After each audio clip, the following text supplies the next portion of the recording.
been a long time, my old friend.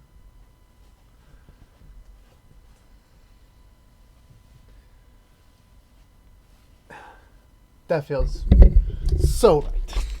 Hey everyone, Joe here from ActionX. Welcome to What's in the Tube, ActionX's show where we talk about all things in the world of television, which normally is doing episode by episode reviews of currently airing shows, doing season by season reviews for shows that are currently off the air or have a tremendous amount of history to work with, doing first impressions, doing quick impressions, doing predictions. But today we are about to begin our Walker Season 2 episode reviews. It is... This was quick. This was freaking quick. Beginning of this year, we started our season 1 reviews. Now we're wrapping up the year and we're starting our season 2 reviews. So this has been fun. It's been great. October went by so freaking fast. Halloween is almost close. My birthday passed already. Majority of my shows came back on the air, and of course we're in our busiest stretch of What's in the Tube. I'm literally doing a marathon of stuff the next couple of days, so which is fun. I'm not denying that. I'm just saying that it's been very hectic around these parts, and of course me back in my hat. It's been a while. This time we'll be staying a while. Hopefully Walker won't have a crazy schedule like it did last season, which, if you're aware, Walker only had 18 episodes, which realistically, similar to The Flash, they could have just done a simple 4 months without a break, but they stretched it out all the way to August. Think about it. Walker Season 1 had your traditional episode order, but unlike its other CW counterparts, it still took 9 months to air the whole season, which, again, I know it's not that crazy to think of, because, like, again, I know in a normal, typical season, it normally would take 9 months to air a season, but, like, that was, like, just so all over the place. You get 2 episodes, then a 2-week break, and then another episode, then another 2-week break. Hell, the finale was, like, stretched out for 2 weeks. Like, whatever tension we had to wait 2 weeks longer for it. Like, that's how crazy it was. Hopefully season 2 will rectify that problem, and I'm curious to see what they're gonna do. So yeah. So, but however, I don't know the episode count. I really don't know. It could be 22, it could be 23, it could be 18 again. I really don't know. I go into these seasons with just not knowing most of the time, and just letting whatever they announce and how they want to do their story this season, which is an interesting one. Getting into the actual premiere of it, again, since this is the shortest break we've had ever, because, like, Stargirl was a year, High School Musical was more than a year, Perry Mason is already more than a year. Like, it's been so long, because when I do the prediction videos, which are the finale to that season for us of reviewing that show, I forget, because it's been a while. There's a lot of other shows to talk about, a lot of other shows to review. So when it comes time to get back to a show that we reviewed in the past, it's been a while. So I most of the time forget what the hell I predicted. But since the Walker Season 2 prediction was, like, I think at the very tail end of August, it's only been 2 months for me. So I'm like, I remember most of them, which is crazy. Like, that really is crazy. Like, that's so quick. Like, I think Legends had the shortest break. It finished airing season 6 in September, and then it came back for season 7 just a couple weeks ago, which also, congrats that it reached 100 episodes. Congrats on them. But it's crazy. It really is crazy. And yeah. So, well, with that being said, premiere-wise, onto the premiere. What did I think about the premiere? Honestly, it did a pretty good job to set up what the story arc is going to be for the season. It definitely... One of the things that I really was curious about Walker going into, like, just the show in general, it's Western elements, because, cowboys and the Texas Rangers, and, being down south with the history, no doubtably we were going to get a lot of Western references. And one of the traditional Western themes that I completely forgot about in season 1 until this episode reminded me of is the family feud, the family conflict. Not the internal family conflict, which we got a lot of that last season. The family's feud, like one family versus another family. Like, how the hell did I forget about this? How did I? I honestly really forgot. And this season immediately kicks that off, where again, let the writers do what they're gonna do. They set up so many new layers of it that it's gonna be like, I already have an idea how this is going to go, and it's going to be like, it's going to be crazy.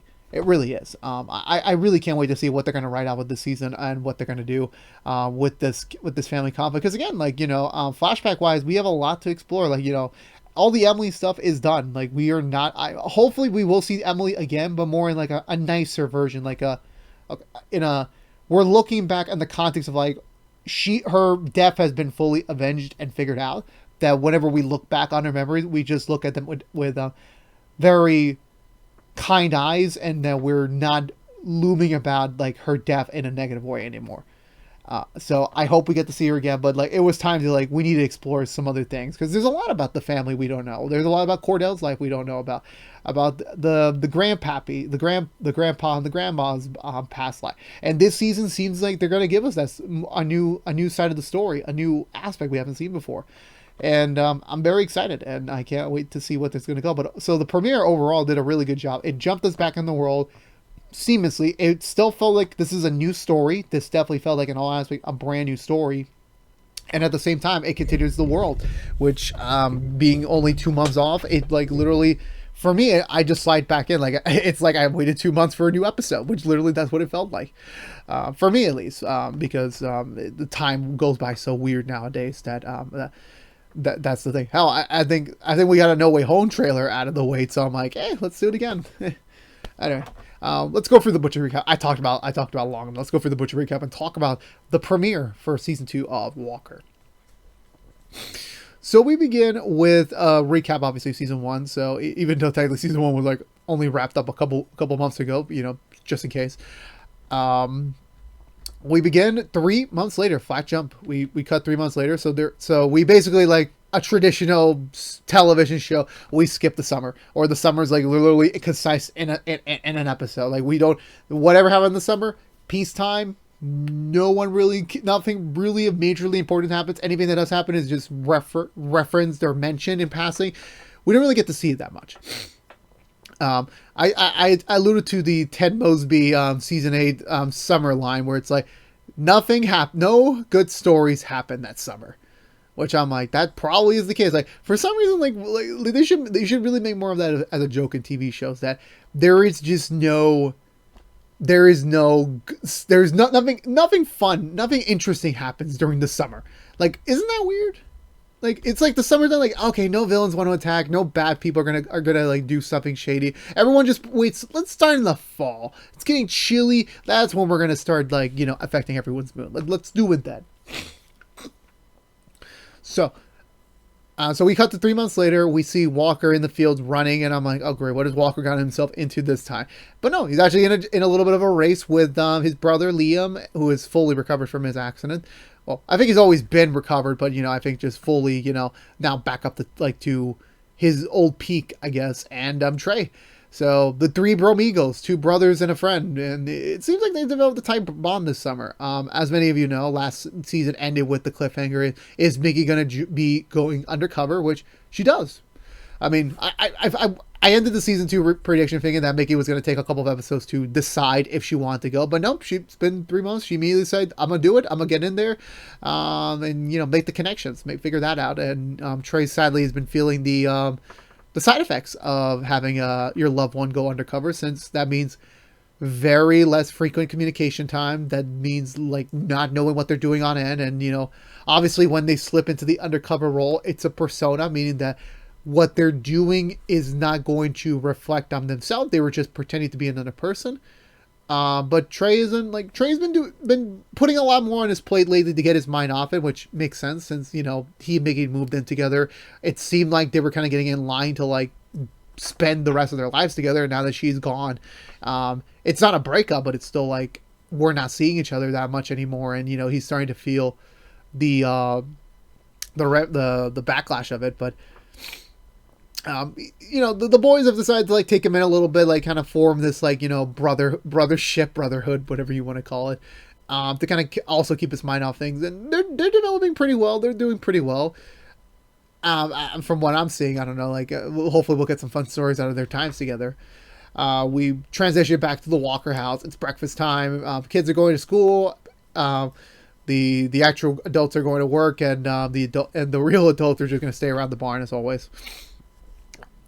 Anything more important is that Liam's still technically the interim DA, since the election thing kind of Which again, I'm just curious. Like, well, if your only candidate kind of got disqualified, doesn't that mean Liam would be the default DA permanently? But no, apparently it was just an interim position.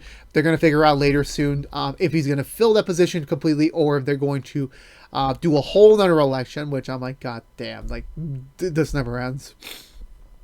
The kids are back off to school with Stella about to start her senior year. They're trying to be more like straightforward, more like let's have a traditional a traditional school year without any drama. That's kind of like everyone's mindset.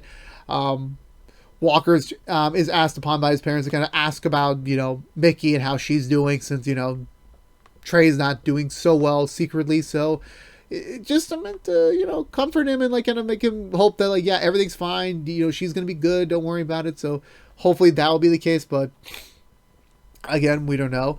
I think that's when we cut over to Mickey actually being in Undercover, where she's assisting another Goonie. I think his name is Spider, I believe. They're trying to steal this very sweet blue car. I don't know the name of it. I would contact my friend and ask him, hey, what was the model of this car? But it looked really beautiful. I would buy this if I had the money and I knew how to drive. So Mickey does some cool shit. She actually jumps onto the tow truck and actually get to unhooked, and they both managed to drive away with it. It turns out the only reason they were interested in the car was not because of its beauty, but because there was actually a secret drug compartment that was needed for a drop, that if they misplaced it or they didn't get it back, that means they would have lost a ton of money, and whoever the big Don is going to be freaking mad at them. And of course, Mickey, being undercover, her goal is to get close to this secret organizer and trying to like connect the dots, because obviously last season ended with the Austin shooting, and she thinks that they're to get connected, but she needs the proof. So her being undercover will help her get the proof. So that's her side of it. But of course, with every single criminal enterprise, it is not that easy to get to meet the boss. But Mickey's being very persistent, but very respectful in trying to not blow her cover, and it seems to be working piece by piece. I want to say we cut back over to the ranger station. Walker feeling a bit lonely that Mickey isn't around to like give him shit anymore. Over across the hall, James and Liam are having an argument about something, and it turns out, yeah, Liam did not get fully promoted to DA. She's going back to ADA, assistant DA, because they already found someone else to fulfill the position. And also, I forgot to mention a very important plot point, because I literally mentioned this in the start about why the Western element is going to come more into play this season. It's because we get our first look at the new flashbacks, where Walker's a kid. Well, not a kid, more like a preteen, very young teen, around that age. So across the way, in the neighboring lands of this farm town, well, not farm town, more like the farm area, the next door property is been bought off by a new family, which is a returning family, the Daversons. I think that's their name. I have to double check next week. I think it is the Daversons. I don't know. The Davidsons. I'm going to go with that.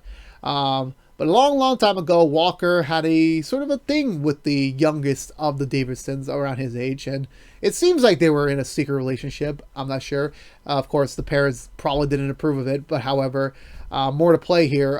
Then on that night that they were at the barn house, I'm not going to confirm they were KISSINGing, but okay, that doesn't even make sense. I even butchered up my own little joke. The barn house got on fire, and just to kind of like get the flashbacks over with a little bit, kind of because I'm going to lose my placement here. Walker looks back and finds ash around him, and he looks, and the barn house is on fire. He runs back to try and save her, but that's as much as we get into the flashback. The rest of the details infer that that daughter's father went into the barn house, but he died trying to save her. And then afterwards, there was a big lawsuit because, Cordell was there, so they put the blame on him. But then they just think it was just petty drama because, like, they didn't want Cordell to date their daughter. Thankfully, they got that settled out of court, whether or not they did win the case or they just got it thrown out of court. I don't remember that part. But after that moment, the Walkers and the Daversons have never been friends again. The Daversons moved out of town to start a whole new life somewhere, but they're back. This again, new people, new names. Don't even ask me for them yet. I'm going to do my best analogies of them. Hopefully, if they appear in the next couple of weeks, I will see them. But until now, I'm gonna So the girl that Cordell was dating at the time, I'm gonna call her Sis Davidson for now. She's now the new DA. She immediately picks on Walker with his attributes, his characteristics, and just like he's usually jabberness. The usual Walker charm, man. Despite their past, they're gonna like have a very professional way going forward to figure out this new working relationship between them. Since last time they left off at each other, they did not probably end on good terms. So this is definitely just kind of like she got married, she has a kid, so any sort of like relationship drama they might have, no, she's married, so that's not gonna happen. But the whole thing that really like got annoying for me a little bit, I'll be honest with you, is like every time one of them appears on screen, they're like, the whole family's back. We're all back in town. I'm like, okay, we get it. You don't have to say it every single time with every single character. We know. It's like, oh, we're back, or like, but like, no, the entire family's back. I'm like, please shut up, because the mama Daverson, who I guess is the widower, I guess. She shows up delivering some peace cookies for the adult walkers, grandpa and grandma. But apparently a little bit of background detail. The Daverson that did pass away during the fire was at one point engaged to Grandma Walker, which I'm like, Jesus Christ, this woman got around back in the day. No offense, and she still does. No offense. But she broke off that engagement to be with Grandpa Walker. So, but there's more history there that we know. But again, we don't know the full story yet because, again, we're just starting the story. We're not getting all the details then and now. So I appreciate that. But there's still some tension between the family. There really is in all the generations. Stella and I don't think it's their first day back, but they're heading. Stella and August are heading to school. None of their friends from last season are there so far. The girl that August stupidly should have slept with, I'm still petty about that, even though like it's just sex. I don't know why I'm really hung up about it, but I still think he should have like literally like it wouldn't have hurt anything, but like okay, whatever. She's not around anymore. We don't see Stella's best friend, the other girl that August was interested in. We don't see her at all. It seems like all their friends from last season are just gone. So like it's just brother and sister this time around for their last year of high school together, since this is Stella's last year as well. They get into a little bit of a skirmish with another kid who's about to park in their parking spot. Thankfully the walkers win, and the other guy just low key just starts grumbling under his breath about how like they're privileged or something like that. Later on, at the end of their school day, also before I have to mention this, August mentioned like I'm gonna start a music podcast. I'm like, please don't. We got enough podcasts in the world, please. Why do you think ours didn't go so well? What do you think? I'm just saying. But on their way out, they noticed this very beautiful red car that Stella had, and I wish I had at my age, when I was her age. God, I say that like I'm old. Like I'm only 24. I'm like I'm not that far away from 18. Like 6 years ago was still far away, but still 7 years. It's keyed up, it's scratched up, and she immediately assumes it's the guy from earlier who did it, and he of course claims innocence. It wasn't him, but then he starts getting into a little bit of a fit on the walkers, and he and August get into a brief fight. Not too much. I mean, August doesn't manage to land a pretty solid hit on there, but both faults are at play here. Thankfully, Trey, who's now working as the guidance counselor, the coach, and I think was the hall monitor supervisor. Like he's working 3 jobs in the school. I'm like, I'm pretty sure you're getting the same base pay, dude. You like just because you have 3 jobs does not mean you get 3 paychecks. That's obviously not how it works. So they got called in. Apparently the kid is a Daverson as well. It's the Sis Daverson's daughter. Not daughter, son. And I'm just like, wow, it's all community. Like every generation of Daverson is having a conflict with a current generation of Walker. I'm like, Jesus, that's ironic. They explain there's other sides of the story. It's a jumbled mess, and there's detention as punishment, but the kid has to pay damages, even though when we eventually do find out who really caused it, it's like he kind of doesn't need to pay back, but he did get involved in it, so that's also his own demeanor for getting involved in like stupid petty conflicts. No offense. So we leave it there. So it's already not going so well for the Daverson. It really isn't at all. I'm not sure if the guy Daverson, I'm not sure if he's the husband or he's the brother. I'm not really sure. It kind of acts like he's the brother, since I don't really think a husband would get too emotionally invested in this. And then also I remember the Sis Daverson did mention that, I just moved with my mom and my son, but I'm not sure Like if she mentioned it, I really don't know. I've really paid more attention to the finer details of things. I want to say we end that night with Mickey heading off to a bar with Spider, and it seems like there's a little bit of hope that Mickey might get involved in this big deal, and she'll get to meet the big boss, and this is what she wanted. Spider leaves off, but Trey surprises her because earlier James and damn, I forgot the name. Mickey touched base for a little bit, getting a little bit of an update. James would have preferred to like pull Mickey out right now before things got worse and more complicated. But Mickey's just like, I'm too close, man. I gotta continue going. But of course, James is having some Walker flashbacks when he did this last year, and he doesn't want Mickey to go for that same route, but she isn't. But they know like what the stakes are, and then she has to continue through with this thing. So they let her stay in.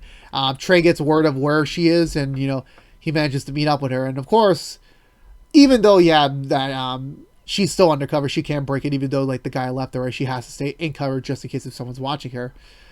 So she acts like she doesn't know him. And once they get to a little bit more of a private session, I think they just like ended up kissing for a little bit, but it's still like Trey just didn't want to be there because he's just not. He's starting to not get comfortable with this whole like aspect of things anymore because he doesn't know what Mickey's doing anymore. He doesn't, because like when you're undercover, like you are a different persona. You just don't know what it's going to be. And it also brings the question to what Walker was doing, what he was doing back last year. Like what was he specifically doing during that time period that was, morally legal and then also unmorally legal. There's a lot of questions there, but regardless of that case might be. So I want to say also that night we head over to the bar where Liam's kind of drinking his heart away since he's not the DA anymore. He's just now back to ADA. Also, yeah, Jerry's still running the bar. It's still confusing whether or not she and Walker eventually did talk about things. It's been 3 months, so I'm assuming they had to, considering the fact they have a working relationship too.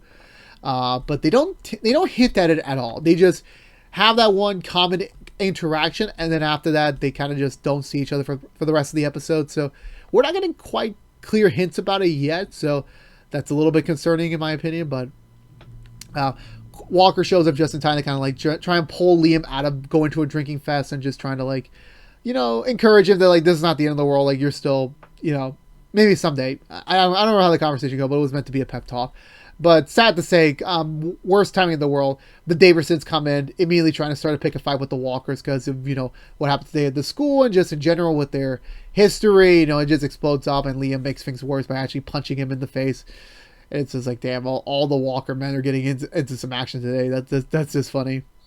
But yeah, it does not leave things well off of the Daversons. And even since Daverson is trying to be the mediator of the families, it's like, look, I don't want this. I don't want conflict. I'm a peace person, but like there is some issues here that we do need to address at some point. But since they're working so close in the case, especially the case that Mickey's working on, Walker's trying to do his best to try and stay on that case so he can still be in the loop of things with Mickey. And but this new DA is like, I don't know, man. I don't know. I don't think you're fully capable, because she did ask him earlier, like, so you and your partner, how's that relationship doing? Because she's just assuming that they're sleeping with each other, and Walker's just playing along the lines of like, no, we're friends, we're just really good friends. I'm best friends with her brother, with her boyfriend right now, so it's all good. And she's like, typical Walker, always an overshare. Takes one to know one. We cut to the next day. I think that morning, Walker does pitch of like having some sort of peace dinner between the families, because like the kids are going to be in school, they're neighbors, and now that Cordell and the sis Daverson are working together, there needs to be some peace. There has to, like, let's settle this conflict right here, right now. So they're going to have a dinner at the bar that night to settle things once and for all.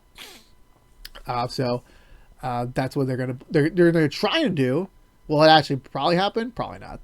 Cordell does get a little bit of a word from Trey the night before about Mickey, how things are doing, and how like he's kind of really uncertain about how things are going to go, more in line with like her and her attitude with this. So Walker, of course, decides to take it upon himself to go find Mickey and literally trying to blow up her entire sting operation.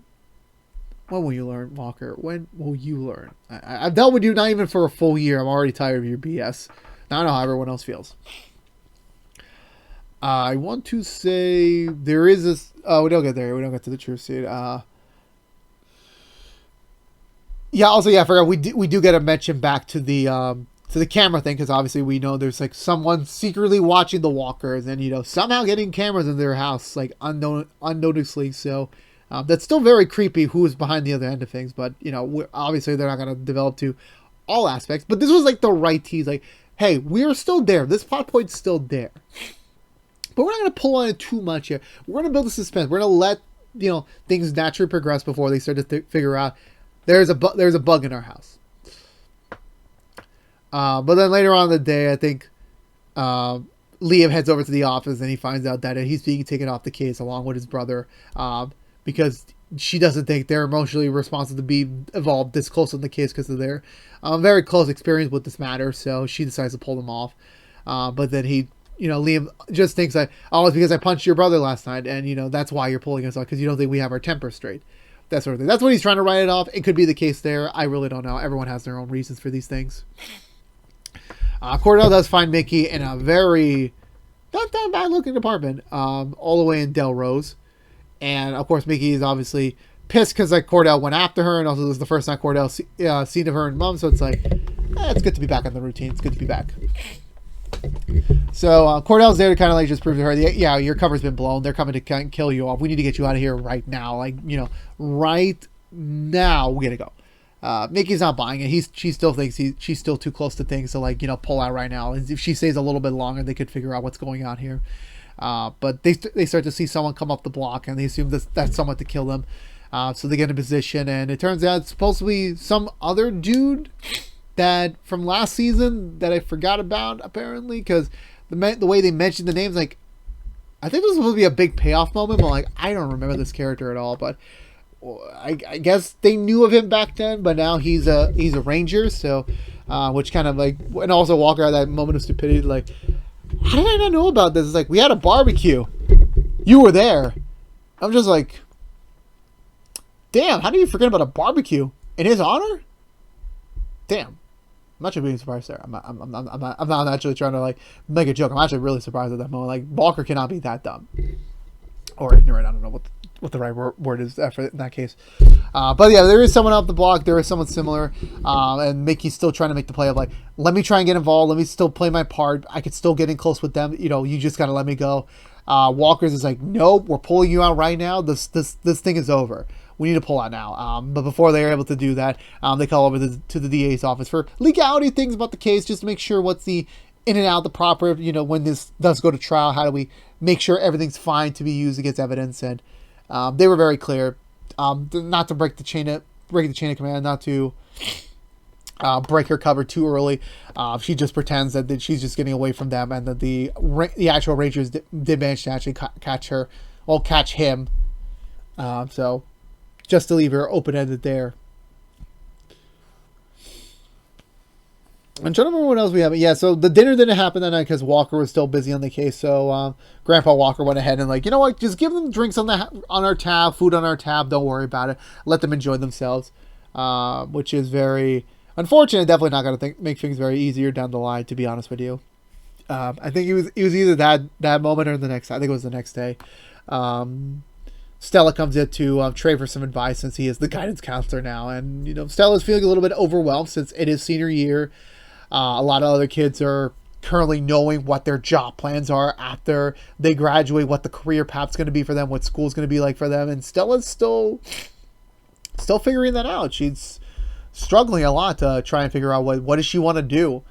And, Trey's just like, look, you're still young. You still got plenty of time to decide that. And also, don't be discouraged because you have to find a career path right now, because Trey literally went through 3 different career changes the last 3 years, or the last year. So it's like, it's not the end of the world to like want to still figure out what you want to do in life. But honestly, at that time period, it made sense. I wish someone told me that, because literally I thought I had to have a career picked out already from the get-go. I took my major on that, and then halfway through I figured out I had passion for something else, but I still want to do that thing. So I really wish someone would have told me that. So thankfully, Stella, I know it's a TV show, but it does help anyone that is watching the show at that specific age. It does help. But Yeah, it definitely is felt there in that scene. That yeah, and also that was also their detention scene. So Stella does sit in with the other Davison boy, and I'm just like, they're gonna set something romantic up with these two. They are. It's just gonna happen. I really am already waiting for the other shoe to drop. It's gonna happen at some point. I think I want to say that eventually, I think because they do, Mickey eventually does get the location for the big boss, so they decide to like make this the time for the Rangers to get in and make the arrest once they have the name, the ID, and everything's kind of figured out. So that's kind of the plan right now for them. So they I think I want to see. Did we forget anything else before we head to the end? No, I don't believe so. So the Rangers come in at a very siloly place. I don't know what it is. It looks like a factory. It looks like a warehouse. I don't know. I don't know the architecture of this place. I don't know. Don't blame me. Also, cool thing that this is being shot in Texas, because like if this was another traditional Vancouver show, I'm like I would have gotten sick of it. But I'm so thankful this show was shot in Texas. I'm so thankful.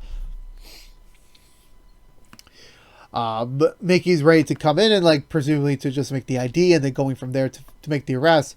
But she kind of stumbles a bit when she looks at the dude. It's like, that's the one that got away. That's the guy that she had a thing with back in the military, but he kind of got away from the service. And it's him. He's the leader of the gang. So it's like, damn, now it really is more personal for everyone. So yeah, that's the case might be. And yeah, that wraps up this the premiere for Walker. I think this was like a really good way to set up the whole season. You got a little taste of everything. Of course, the major points for figuring out right now is Mickey's investigation into the Delrose gang, as well as figuring out all the larger connections that both entangle her now and now Walker. It was nice to set up this whole family conflict. It is going to be very interesting. It kind of opens up like more layers of flashback that doesn't just include Cordell, because Grandpa and Grandma Walker have some history with the Daversons, so that could lead to more flashbacks with them. And of course, obviously, Walker's time with her, like what does that entail? And now that Stella and August have made contact with the youngest of the new Daversons, like how's that going to turn out well? So there's a lot of possibilities in this front. I'm very much enjoying it. I like giving options, because again, it's going to be a long season. It's going to feel like a long season at the end. So They gave themselves a lot of meat to work with, and it all felt natural. It didn't feel forced, because when you come off season one, like with Emily's murder, that's the catalyst for the whole series. So it's like, after you're done with that, what's next? What fits in naturally? The military surveillance thing, it could make sense, but like we don't get enough elements of it yet to kind of really like make it seem like a seamless transition. This definitely feels like this could have naturally happened. There's a lot of the Walker's history we don't know of yet, so this makes sense to me, and I perfectly understand. I perfectly get why they're choosing this story angle, and I can't wait to see what more they explore as we begin season 2 and we see more of the story unravel. But until then, again, this was a really good premiere episode. I really much enjoyed it, and I can't wait to see what the rest of the season has to offer. And where do these characters take on next? Because again, there seems to be a lot of adversaries this season that it's going to be interesting for them to tackle on. But for me, I'm going to give this episode overall 2 thumbs up. Highly recommended. Let me know in the comments below, what did you think of this week's premiere of Walker? Let me know. I'm always down for conversation down below. And I believe that's going to do it for me today, everyone. So if you're unaware, this has been What's in the Tube, reviewing every episode of the second season of Walker. If you want to know what we're doing normally on What's in the Tube besides our Walker season 2 episode reviews, we are currently going to be doing Doom Patrol Season 3 episode reviews each and every Saturday mornings after a brand new episode on Thursdays on HBO Max. We are currently also doing Nancy Drew Season 3 episode reviews each and every Sunday mornings after a brand new episode on Friday nights on the CW, or free the next day on the CW app. We are also doing the Rookie Season 4 episode reviews each and every Monday mornings, normally after a brand new episode on Sunday nights on ABC or on Hulu the next day. We're gonna be off a day on that, because also next week is our 269th episode of What's in the Tube. We are going to be doing a memories episode on chemistry. If you don't know that show, it's a very steamy show. I can't wait to talk about it. That'll be next week's 269. Very dark, very erotic. I don't remember the theme song. I don't know. I'm probably gonna pick a generic, whatever the case might be. And also, we're doing DC Stargirl Season 2 episode reviews each and every Wednesday mornings after Brand New Episode on Tuesday nights on the CW, and next week's the finale, by the way, so stay tuned for that. Because Walker came at a very weird time with Doom Patrol wrapping up, Stargirl wrapping up. It's going to be a very crazy couple weeks here as we're wrapping up content on the other fronts. So while Walker's going to be set foot in Friday mornings, don't worry about that. It's just going to be complicated on the whole rest of the spectrum, but I don't mind. It makes for fun planning. It makes for a fun time to work on it. But again, if you don't care about Walker, you're in luck. We'll be back next week, Friday morning, with another episode review. So stay tuned until then. Hopefully with a backdrop, because literally I was watching Walker and I had 2 phone calls back to back, very randomly, very spontaneously, and I couldn't say no to them. So I ended up overloading the DVR. So after an hour, it just starts automatically playing. It just won't let you pause because on the main TV hardware, it can only do an hour regular speed a pause. So after that, I have to watch it. So it was very tricky. By the time I ended, it was literally exactly an hour after a wrap. So yeah, that was sadly the case there. But again, if you're unaware, this has been What's the Two from ActionX reviewing Walker. If you want to see more of us, please subscribe to ActionX on youtube.com/ActionX videos. Ring that bell for notification when our next episode review is live, which is normally now each and every Friday mornings. Please also like, favorite, share this review if you want to, but it helps us get us out there to other members of the Texas Rangers who have yet to discover us. Helps us beat up that YouTube algorithm that hates me ever so much in life, and as well as sharing us for free here on the interwebs. Please also follow us on social media to stay up to date with any sort of updates for the channel. But until then, for all you Texas Rangers out there, this is only the beginning of another long season. Second one. I did not imagine we were going to get here so soon. I really didn't. But again, for all you Rangers, I'll see you all next week for the next episode review. But until then, stay safe out there, be good to each other, and as always, peace out.